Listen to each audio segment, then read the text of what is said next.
Can someone tell me why therapy is like $200 a visit? I'm good. I'll figure it out myself. Therapist here, and I want to try to tackle this question.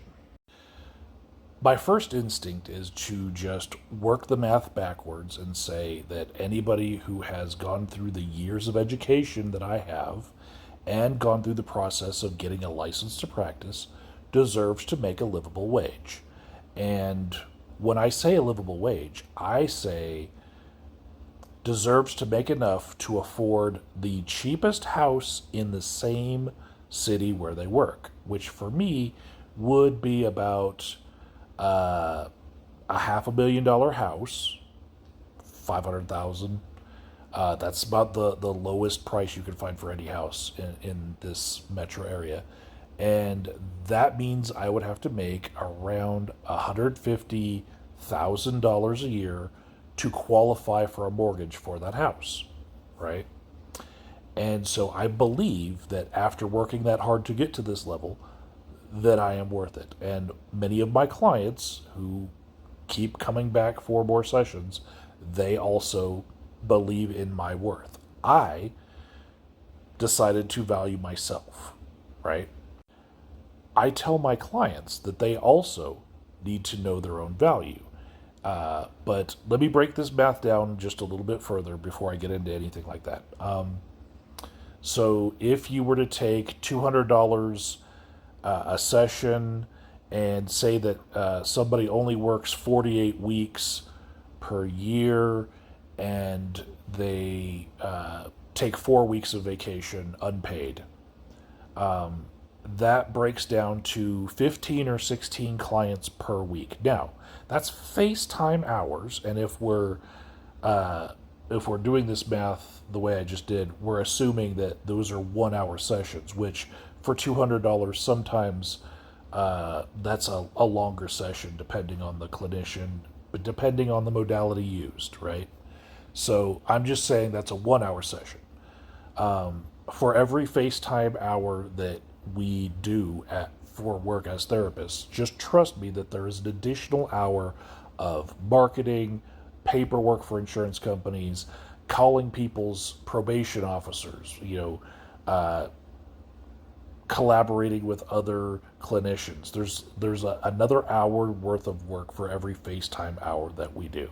Okay, so that works out to about a 32 hour week for somebody who's charging $200 a session if they want to get to just the minimum to be able to afford a house in the city where I live. That might not be the same math where you are, but just play around with the numbers as you will, right? I'm gonna say that I believe people deserve to make a livable wage. When I go out to a restaurant and I see that the waiter or waitress has 4 tables that they're working, I assume that the other tables are also big tippers. And if all 4 of us, we all tip enough, then that waiter or waitress could be making $100 an hour.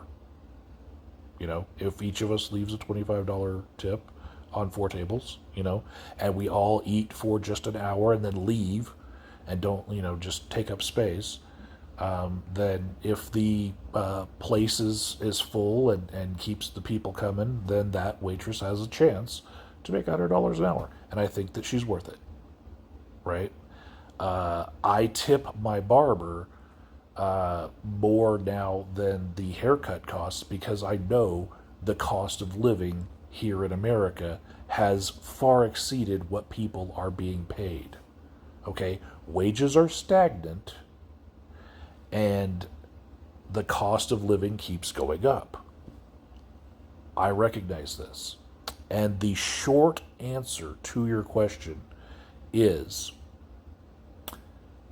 the only way anything makes sense in America these days is for every person that you know to have their wage or salary tripled.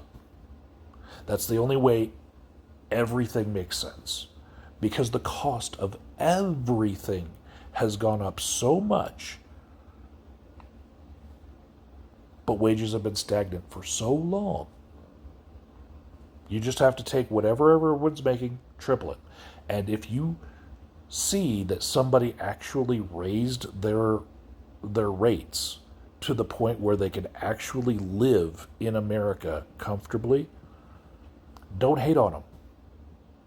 They, as a therapist, I would say that person is actually practicing what they preach in telling people to know their own worth.